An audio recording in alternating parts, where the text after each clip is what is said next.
Oh, hey, what's up everybody? I'm just making some adjustments to the eye relief before I torque all this down and then take it out to the range. I'm pretty excited to show this one to you, and I think it's going to stir up some serious interest. The optic we'll be taking a look at today is the Match Precision Optic 1x8 LPVO made by Brownells. I'll also make sure to put a link down in the description if you're interested in purchasing this optic. We're also going to be testing this optic on our BRN 180 upper for some double Brownells love for this optic review. Now, one of the things I find really interesting is seeing a 1x8 in second focal plane.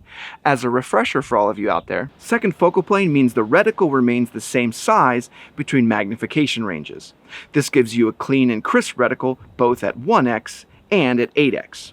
But one downfall to second focal plane is that it's only true at max magnification. So all the lines and markings can only be used when it's at 8x. So then the question is 1x8 too much magnification to be useful? We all agreed unanimously on the team that we preferred the 1x6 in second focal plane over first focal plane. So tell you what, let's go backwards a bit. We'll unbox it, we'll mount it up, let's go over the reticle, do some dry fire training, and then we'll go out to the range and we'll see how this MPO 1x8 in second focal plane actually stacks up. All right, here we go. We got our Brownells MPO here. Let's go ahead and get it out of the box. Ooh, okay, so what's this? This looks like a whole packet of goodies here. Quick start guide. Oh, another cleaning cloth. We'll add that to the pile. This one at least says Brownells on it. All right, here we go. We got our quick start guide. Let's see what else in here. Oh, okay. Oh, there's the actual tool. I bet you this is the tool to set the zero stop on the actual dials if you want to use that. So that comes with it. That's nice. All right, let's see what else is in here. Okay, so there's some information on the reticle. So this shows you how to mount your optic. We'll go over how to mount it, how to set your zero. We'll go through all that. We've talked about it a little bit. And parts of the MPO, we're about to pull it out and look at all these pieces right now. And then focusing the reticle. All right, what's on the back here? Okay, so here's the actual reticle. Here's all the subtensions if you want to see all the cool stuff it can do. Do make sure you focus the reticle though, because then it actually works properly. Everyone always misses this step. And then we have the actual specifications of the optic, and then the Brownells manufacturer warranty. So that's awesome to see. All right, now we can put this thing away. Just get out of here. All right, let's pull out the optic here. We got it all wrapped up. Anything else in here? Nope, that's all there is. All right, so let's get this thing out of the plastic. All right, so it looks really nice. Has a really nice finish to it. I like all the accents that are on all the different pieces. Tell you what though, let's look it over. Let's go from the back and then start from the front. So we have our nice caps that we see. And if we remove this cap, let's check the actual diopter. All right, yeah, wow, the diopter moves nice and smooth. It's not all bound up. All right, so take a look at that magnification throw. It has that cool little knurling on it, and it has this throw lever. That's a little bit difficult to turn, but with this throw lever that's added on here, it really makes it a non-issue. I really like that because it's just so easy to just shift over from 1 to 8 super fast like that. Yeah, that's really pretty cool. All right, moving on, let's take a look at the elevation and windage turrets. So let's pull up the windage cap here, and let's see how it sounds, if it's got good tactile clicks. It has 1 milliradian adjustment for each click, though, so it's nice and small. Oh yeah, good tactile clicks too. All right, let's check out the elevation to make sure it sounds just as good. Yeah, nice and clean and crisp clicks. So that's good to see. Fantastic. All right, let's throw these caps back on. All right, look on the other side. We should have our illumination. Look at this. It just clicks and just totally locks into place. I like how it takes a firm grip so you don't just like accidentally turn this on.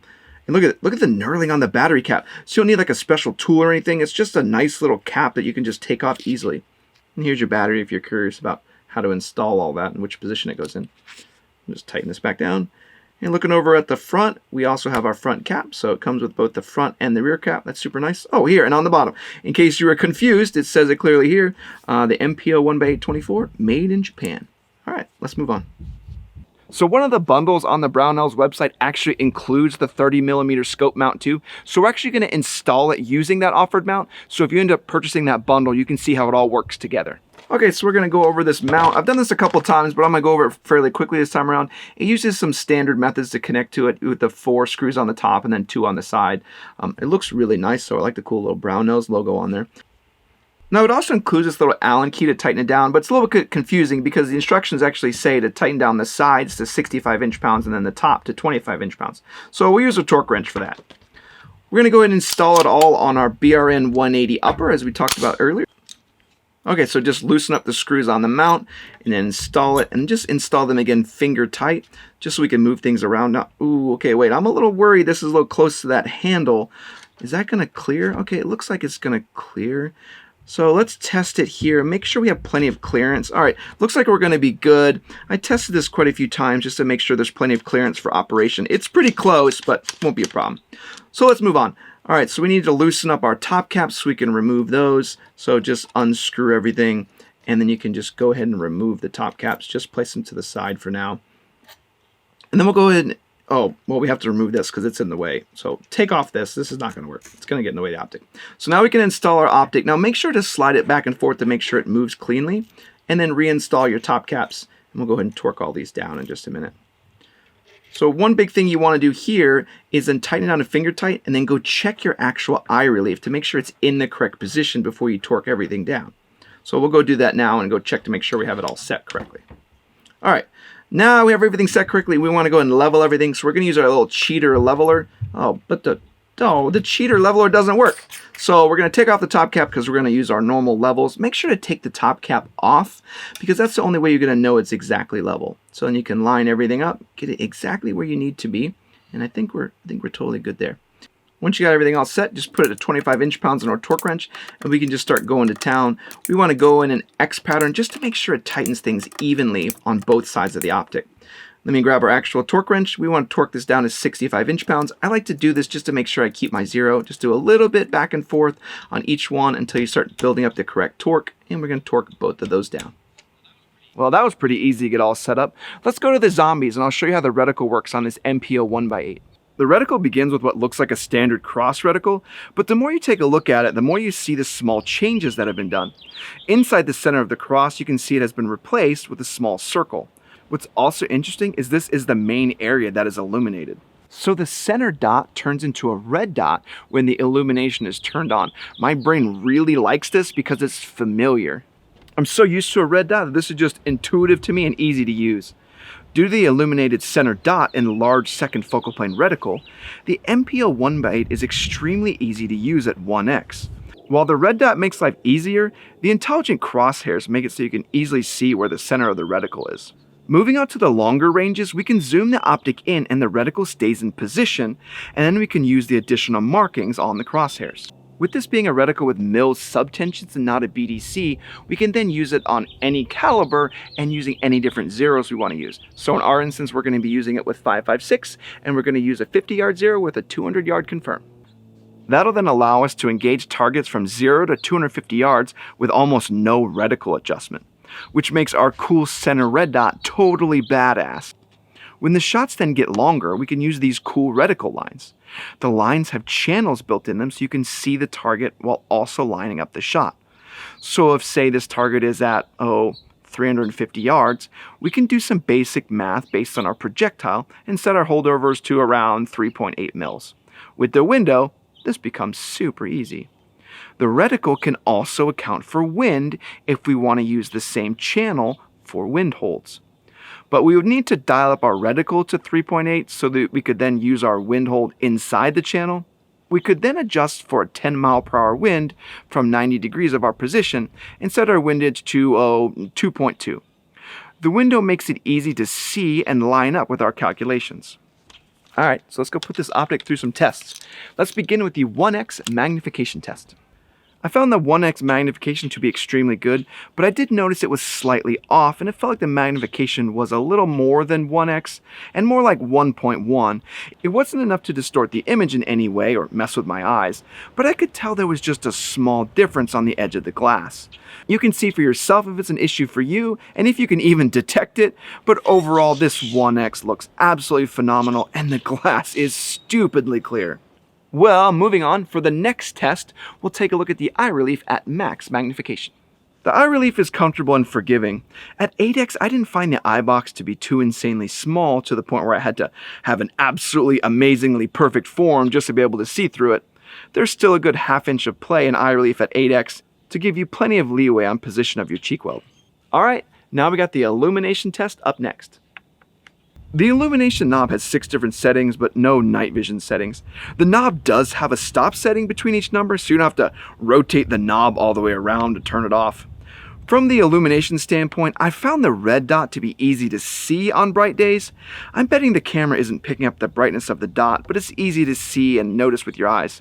I wouldn't say it's the brightest reticle I've ever used, and I'd still give that to the primary arm's 1/6 focal plane, but it's easy to see and it's bright and easy to use. Alright, so what test is next? Oh, it's the magnification throw lever test. You're going to like this one. So the MPO 1x8 has a bit of a longer throw with about 110 to 125 degrees of total throw. It's a bit of a longer throw, but the folks over at Brownells did it right.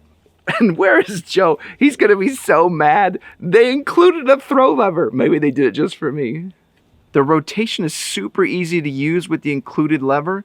The lever is also small and out of the way, so it doesn't get all bound up or in the way when using the Optic. The lever being included is a huge thumbs up for me, and I think it's a really great design. Alright, so we got one more before we go out and play with it, and this is a channel favorite. Let's do the glass clarity test. The MPO 1x8 uses some absolutely amazing Japanese glass. It just makes everything look crystal clear. Taking a look at our tractor at 930 yards, we can see the tractor clearly and easily see the details on the tractor door. Moving over to our 600-yard targets at the range, the glass clarity really shines. We can clearly see the impacts on the 600-yard target, and we can make out all the smaller targets just as easily. Moving from 600 down to 400 down to 300, we can see the targets clearly, and these shots would be simple to make if we just made sure we had our holdover set correctly. Again, we see another Optic that absolutely dominates in the glass clarity department. Alright, so we got all of our tests done, but let's actually go try this thing out before we go out to the range. Let's throw it on our airsoft real quick, and then we'll come out here in the yard and give it a whirl with some dry fire training. I found the reticle design and red dot illumination really allowed me to see and track the targets at close range easily. My eyes changed from dot to target and made the engagement super simple. I really like using this MPO at short range. The illuminated center dot just felt familiar coming from a traditional red dot setup, and I didn't find myself having to familiarize myself with a new reticle all over again. Good grief. Okay, that's enough talking and testing about this MPO 1x8. Let's go out to the range and actually test it. So the first thing I did was to set up my 50-yard zero. The nice center dot made zeroing really easy. Ignore the fact that I thought I could just be on without bore sighting.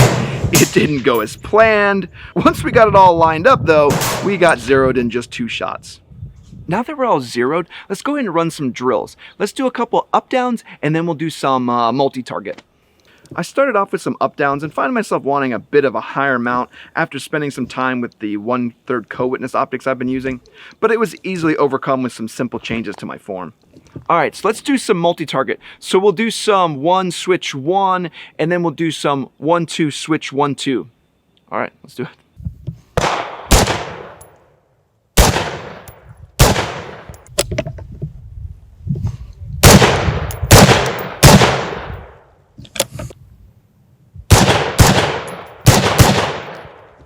Well, that felt clean. Well, it felt like I needed more rifle training, but it certainly wasn't the Optic that was getting in the way or slowing me down.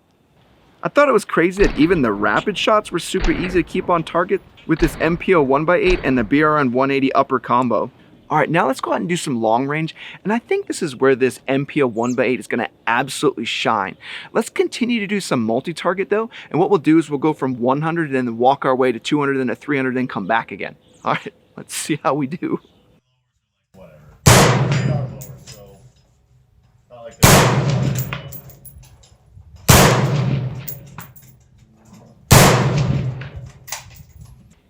Whoops, I forgot that I loaded 5 and not 4, so we got 1 left. Let's not waste that little guy. Yeah, long range is a little bit too easy with this setup. Let's do some 300-yard rapid engagements.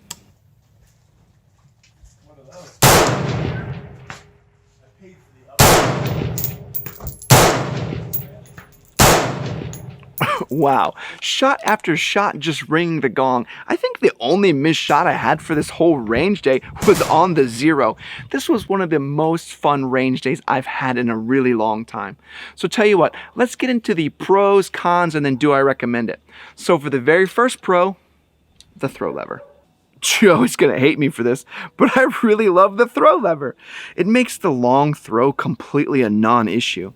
As the reticle subtensions can't be used until max magnification, it's important to be able to flip between the 1x and the 8x quickly to have the holdover that is accurate for those longer shots.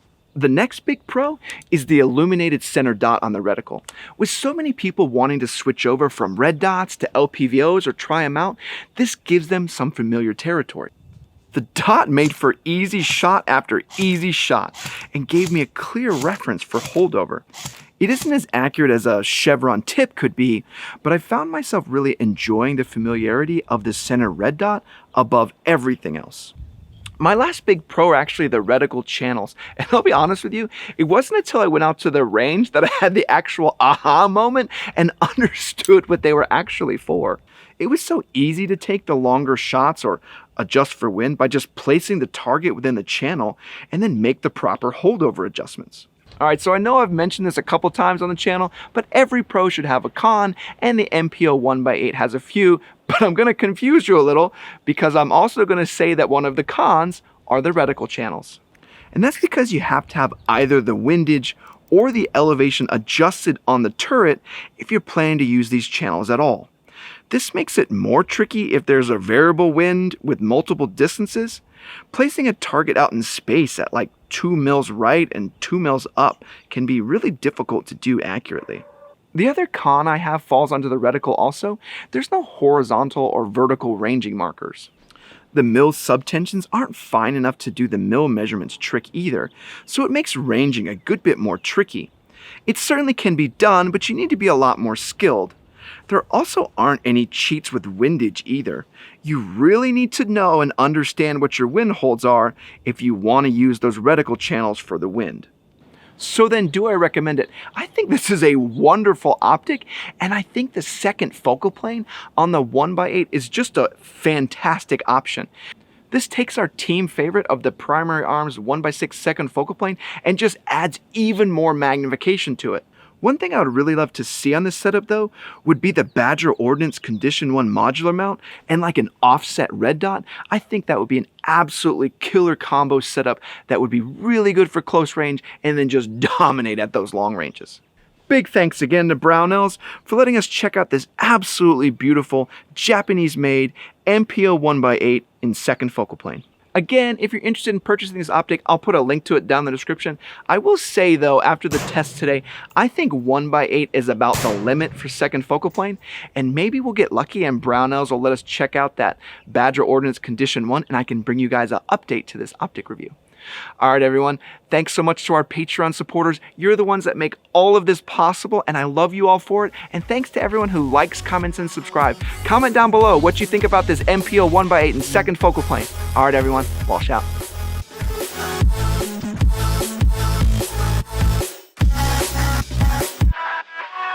People wanting to switch over from red dots to LPVOs, blah blah blah.